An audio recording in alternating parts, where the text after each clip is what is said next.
ಸುವರ್ಣ ನ್ಯೂಸ್ಗೆ ಸ್ವಾಗತ. ನಾನು BM ಹನೀಫ್. ಇದು ಹನಿ ಟ್ರ್ಯಾಕ್. ಪ್ರಚಲಿತ ವಿದ್ಯಮಾನಗಳ ಕುರಿತ ವಿಶೇಷ ವಿಶ್ಲೇಷಣೆಗೆ ನಿಮಗೆ ಮತ್ತೊಮ್ಮೆ ಸ್ವಾಗತ. ಇವತ್ತಿನ ನಮ್ಮ ವಿಶ್ಲೇಷಣೆಯಲ್ಲಿ ನಾವು ಚರ್ಚೆ ನಡೆಸುವಂತಹ ವಿಷಯ ಮಹಾರಾಷ್ಟ್ರದಲ್ಲಿ ಏನು ನಡೀತಾ ಇದೆ. ಮಹಾರಾಷ್ಟ್ರದ ಪವರ್ ಸೆಂಟರ್ ಎಂದೇ ಹೆಸರುವಾಸಿಯಾಗಿರುವಂತಹ ಶರದ್ ಪವಾರ್ ಮತ್ತು ಕೇಂದ್ರದ ಗೃಹ ಸಚಿವ ಅಮಿತ್ ಶಾ ನಡುವಿನ ವಾಗ್ಯುದ್ಧಕ್ಕೆ ಕಾರಣಗಳೇನು? ಅಮಿತ್ ಶಾ ಹೇಳಿಕೆಯ ಮೇಲೆ ಶರದ್ ಪವಾರ್ ಅಷ್ಟೊಂದು ಸಿಟ್ಟಿಗೆದ್ದದ್ದೇಕೆ? ಶರದ್ ಪವಾರಿಗೆ ಅಷ್ಟೊಂದು ಸಿಟ್ಟು ಭರಿಸಲು ಅಮಿತ್ ಶಾ ಹೇಳಿದ್ದಾದರೂ ಏನು? ಬನ್ನಿ ಒಂದು ವಿಶ್ಲೇಷಣೆಯತ್ತ ಕಣ್ಣು ಹರಿಸೋಣ.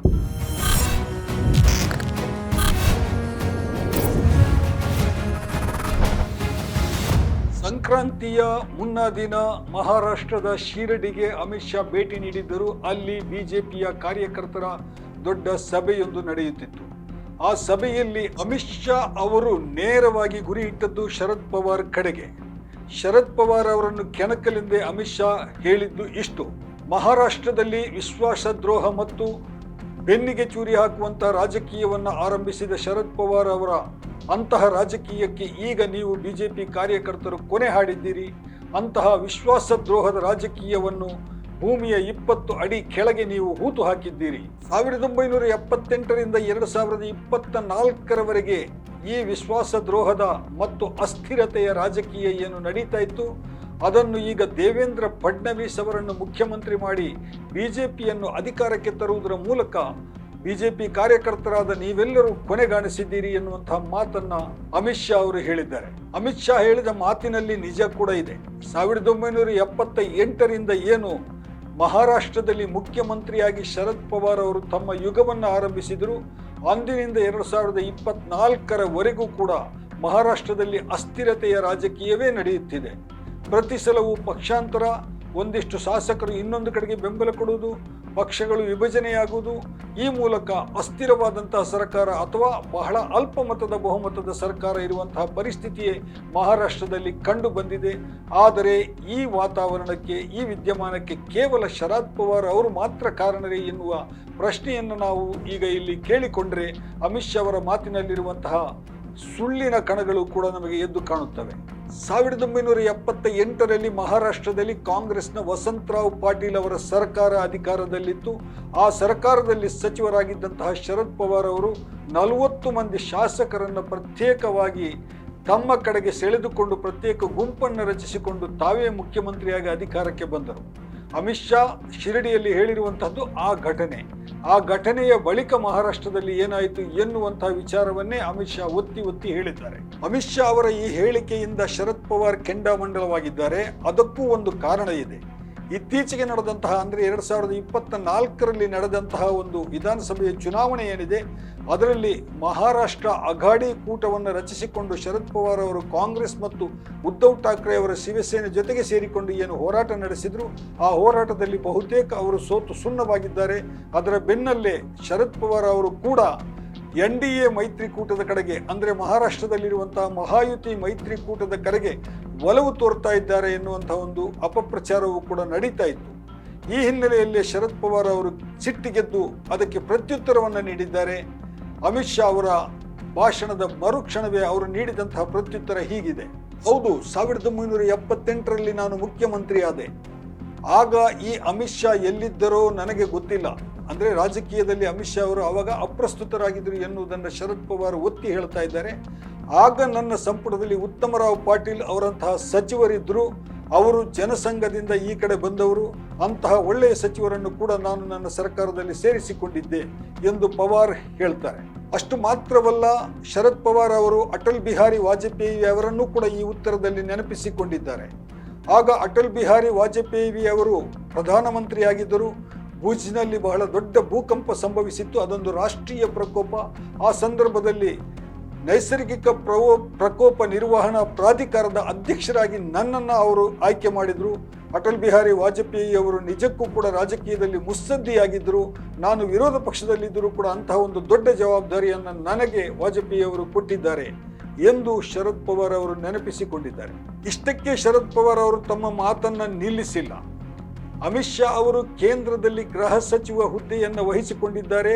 ಗೃಹ ಸಚಿವ ಹುದ್ದೆಗೆ ಒಂದು ಘನತೆ ಇದೆ, ಗೌರವವಿದೆ.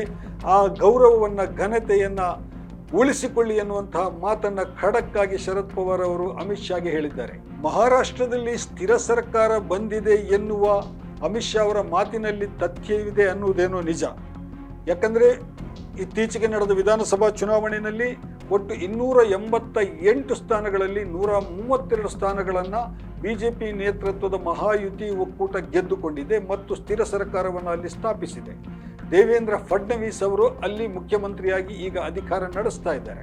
ಮಹಾರಾಷ್ಟ್ರ ಅಘಾಡಿ ಒಕ್ಕೂಟಕ್ಕೆ, ಅದರಲ್ಲಿ ಕಾಂಗ್ರೆಸ್ ಜೊತೆಗೆ ಶರದ್ ಪವಾರ್ ಅವರು ಮತ್ತು ಉದ್ಧವ್ ಠಾಕ್ರೆ ಅವರ ಶಿವಸೇನೆ ಕೂಡ ಇತ್ತು. ಅವರಿಗೆ ಕೇವಲ 46 ಸ್ಥಾನಗಳು ಈ ಸಲ ಅಸೆಂಬ್ಲಿ ಚುನಾವಣೆಯಲ್ಲಿ ದೊರಕಿದೆ. ಈ ಹಿನ್ನೆಲೆಯಲ್ಲಿ ಏನು ಅಮಿತ್ ಶಾ ಅವರು ಹೇಳುವಂಥ ಹೇಳಿಕೆ ಏನಿದೆ, ಆ ಹೇಳಿಕೆ ಇವರನ್ನು ಸಹಜವಾಗಿ ಕೆರಳಿಸಿದೆ. ಶರದ್ ಪವಾರ್ ಅವರಲ್ಲೂ ಕೂಡ ಆ ಒಕ್ಕೂಟದಲ್ಲಿ, ಅಘಾಡಿ ಒಕ್ಕೂಟದಲ್ಲಿ ಶರದ್ ಪವಾರ್ ಅವರ ಪಕ್ಷಕ್ಕೆ ಕೂಡ ಸಿಕ್ಕಿದ್ದು ಕೇವಲ 10 ಸ್ಥಾನ. ಆದರೆ ವಿಧಾನಸಭೆಯ ಈ ಅಂಕಿ ಅಂಶವನ್ನಷ್ಟೇ ನೋಡಿದರೆ ಬಿಜೆಪಿ ನಾಯಕರು ಅಮಿತ್ ಶಾ ಅವರು ಹೇಳ್ತಾ ಇರುವಂತಹ ಒಂದು ಆತ್ಮವಿಶ್ವಾಸದ ಮಾತಿನಲ್ಲಿ ಸತ್ಯವೇ ನಮಗೆ ಕಾಣಿಸ್ತದೆ.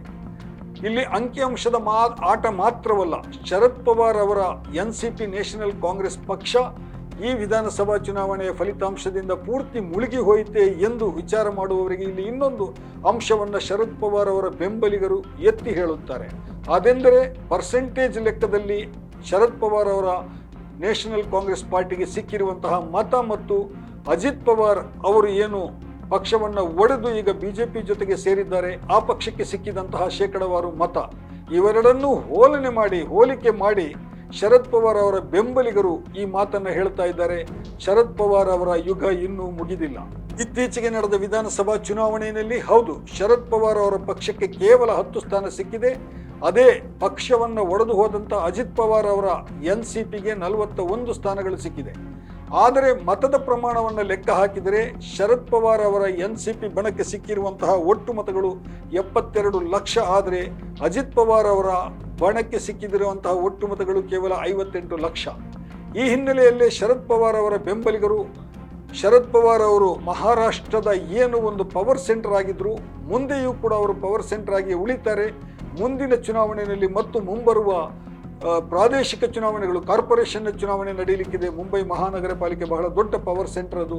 ಅಲ್ಲಿಯ ಚುನಾವಣೆ ಇನ್ನೇನು ನಡೆಯಲಿದೆ. ಆ ಚುನಾವಣೆಯಲ್ಲಿ ಮತ್ತೆ ಅವರು ಮೇಲೆದ್ದು ಬರ್ತಾರೆ, ಫೀನಿಕ್ಸ್ನಂತೆ ಮತ್ತೆ ತಮ್ಮ ಶಕ್ತಿಯನ್ನು ಪ್ರದರ್ಶನ ಮಾಡ್ತಾರೆ ಎನ್ನುವಂಥ ಮಾತನ್ನ ಶರದ್ ಪವಾರ್ ಅವರ ಬೆಂಬಲಿಗರು ಹೇಳ್ತಾ ಇದ್ದಾರೆ. ಇದೇ ಸಂದರ್ಭದಲ್ಲಿ ನಾವು ಇನ್ನೊಂದು ಮಾತನ್ನು ನೆನಪಿಸಿಕೊಳ್ಬೇಕಾಗ್ತದೆ. ಹಿಂದಿನ ಚುನಾವಣೆಗಳಲ್ಲಿ ಅಸೆಂಬ್ಲಿ ಚುನಾವಣೆ ಇರಬಹುದು, ಲೋಕಸಭಾ ಚುನಾವಣೆ ಇರಬಹುದು, ಅದರಲ್ಲಿ ಅಜಿತ್ ಪವಾರ್ ಅವರು ಮುಖ್ಯವಾಗಿ ಒಂದು ಮಾತನ್ನು ಒತ್ತಿ ಹೇಳ್ತಾ ಇದ್ರು. ಅದು ಮರಾಠ ಪ್ರೈಡ್, ಮರಾಠ ಹೆಮ್ಮೆಯ ವಿಷಯ. ಈ ಮರಾಠ ಪ್ರೈಡ್ ಅನ್ನು ಮುರಿಯಲಿಕ್ಕೆಂದೇ ದೇವೇಂದ್ರ ಫಡ್ನವೀಸ್ ಎಂಬ ಬ್ರಾಹ್ಮಣ ಸಮುದಾಯಕ್ಕೆ ಸೇರಿದಂತಹ ನಾಯಕನನ್ನ ಮುಂದಿಟ್ಟುಕೊಂಡು ಬಿಜೆಪಿ ಕಾರಸ್ಥಾನ ನಡೆಸ್ತಾ ಇದೆ ಎನ್ನುವಂತಹ ಮಾತನ್ನು ಅವರು ಹೇಳಿದರು. ಈ ರಾಜಕೀಯದ ಒಳಸುಳಿ ಇವತ್ತಿಗೂ ಕೂಡ ಮಹಾರಾಷ್ಟ್ರದಲ್ಲಿ ಜೀವಂತವಾಗಿದೆ ಎಂದು ರಾಜಕೀಯ ವಿಶ್ಲೇಷಕರು ಕೂಡ ಬೊಟ್ಟು ಮಾಡ್ತಾರೆ. ಮರಾಠ ನಾಯಕರೊಬ್ಬರು ಮಹಾರಾಷ್ಟ್ರದ ಮುಖ್ಯಮಂತ್ರಿಯಾಗಿ ಸಹಜವಾಗಿ ಆಯ್ಕೆಯಾಗಬೇಕಾಗಿತ್ತು. ಶಿವಸೇನೆಯಲ್ಲಿ ಉದ್ಧವ್ ಠಾಕ್ರೆ ಆ ಪಾತ್ರವನ್ನು ನಿರ್ವಹಿಸ್ತಾ ಇದ್ರು. ಆದರೆ ಈಗ ಉದ್ಧವ್ ಠಾಕ್ರೆ ಅವರು ಕೂಡ ಶಿವಸೇನೆಯನ್ನು ಒಡೆದ ಬಳಿಕ, ಶಿಂದೆ ಅವರ ಬಣ ಪ್ರತ್ಯೇಕವಾದ ಬಳಿಕ ಬಹಳ ಬಲಹೀನರಾಗಿದ್ದಾರೆ. ಗುಜರಾತಿನಿಂದ ಬಂದಂತಹ ನಾಯಕರು ಅಂದರೆ ಮುಖ್ಯವಾಗಿ ಅಮಿತ್ ಶಾ ಮತ್ತು ನರೇಂದ್ರ ಮೋದಿ ಇವರಿಬ್ಬರೂ ಕೂಡ ಮಹಾರಾಷ್ಟ್ರದ ಈ ಹೆಮ್ಮೆಯನ್ನು, ಮರಾಠ ಪ್ರೈಡನ್ನು ಕುಗ್ಗಿಸ್ತಾ ಇದ್ದಾರೆ ಎನ್ನುವಂತಹ ಮಾತನ್ನು ಶರದ್ ಪವಾರ್ ಅವರು ಪದೇ ಪದೇ ಹೇಳ್ತಾ ಇದ್ರು. ಆ ಒಳಬೇಗುದಿ ಇವತ್ತಿಗೂ ಮಹಾರಾಷ್ಟ್ರದಲ್ಲಿ ಜೀವಂತವಾಗಿದೆ. ಹಾಗಾಗಿ ಮರಾಠ ಮುಖ್ಯಸ್ಥರಾಗಿದ್ದಂತಹ, ಮರಾಠ ಹೆಮ್ಮೆಯ ಮುಖವಾಣಿಯಾಗಿದ್ದಂತಹ ಶರದ್ ಪವಾರ್ ಅವರ ಶಕ್ತಿ ಏನಿದೆ ಎನ್ನುವುದು ಇನ್ನೇನು ಕೆಲವೇ ತಿಂಗಳುಗಳಲ್ಲಿ ಬರಲಿರುವಂತಹ ಮುಂಬಯಿಯ ಪಾಲಿಕೆಯ ಚುನಾವಣೆಯಲ್ಲಿ ಅದು ಗೊತ್ತಾಗಲಿದೆ. ಅಲ್ಲಿಯವರೆಗೆ ನಾವು ಕಾದು ನೋಡಬೇಕಾಗ್ತದೆ ಮಹಾರಾಷ್ಟ್ರದಲ್ಲಿ ಏನು ನಡೀತಾ ಇದೆ ಎನ್ನುವಂಥದ್ದನ್ನು. ಇದು ಇವತ್ತಿನ ಹನಿ ಟ್ರ್ಯಾಕ್. ಮುಂದಿನ ಹನಿ ಟ್ರ್ಯಾಕ್ ವಿಷಯದೊಂದಿಗೆ ಮತ್ತೆ ಬರುತ್ತೇನೆ. ನಮಸ್ಕಾರ.